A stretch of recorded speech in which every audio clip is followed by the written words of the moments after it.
Our WRAL investigative team received a confession connected to a Fayetteville mother accused of murder. Avantae Deven was arrested and charged in the deaths of two of her adopted children, Blake and London. Michelle is over with Chris Lovingood, who received that recording. Oh, yeah. Thanks, Jeff. Chris, good morning. A man approached you with this recording. How did this all come to light? So a lot of the updates I've been getting on this story through social media, quite frankly. TikTok is how this person approached me, essentially seeing the updates that I've been putting on the platform. And after realizing what had happened regarding Avantae Deven being arrested, the gear started to go in his head, and he thought, okay, maybe I should do more with this. There's a little bit more to it. I'll actually let him kind of explain what happened after he realized what happened. And I actually forgot about it for, I guess, the 2 years before this case became known. And my wife kept telling me, like, you need to listen to this recording again.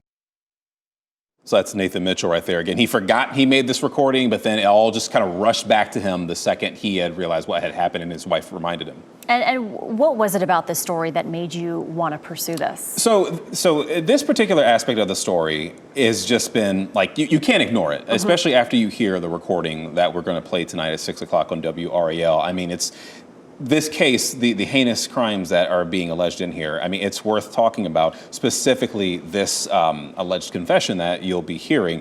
And when you have something like that, that connects it to this piece involving these two people on your screen, Blake and London Deven, specifically more so on Blake that this recording is attached to, you have to bring it to people to understand it. And the other thing is, what people don't see when I'm not doing the live center, when I'm not anchoring, is that I'm obviously investigating this, trying to get more information. And people are messaging me going, hey, are you going to talk about this? Are you going to talk about that? Have you heard about this? And a lot of them I can't really answer directly because I'm in the process, right, of getting this going. But as more details like this come forward, and as more people come forward going, hey, I learned this, I've learned more about this, then I can start reporting about it to get more more context with it, right? Sure, yeah, because Nathan is obviously not the only person that's reached out to you. You've had numerous I've had many people. Yeah. Many people have reached out to me, and I have other updates that are coming as well. But I cannot do that unless I build trust with these people. That's why I feel glad that people feel comfortable coming forward and sharing this with me. No, absolutely. And where can we hear more of your behind-the-scenes reporting notes about this? So there are people who obviously follow our podcast, right, the WRAL Daily Download podcast.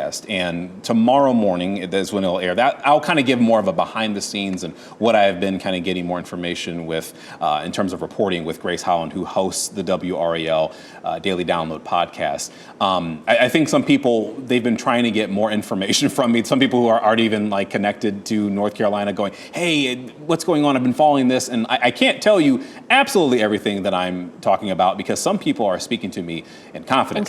Now clearly, Nathan Mitchell felt comfortable that he was willing to be interviewed. Sure.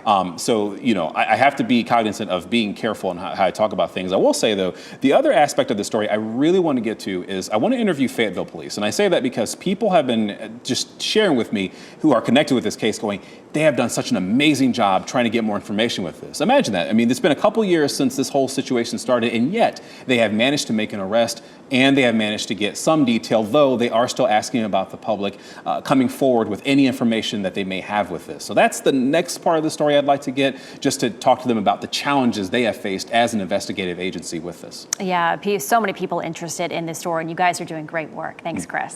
Thank you. Jeff.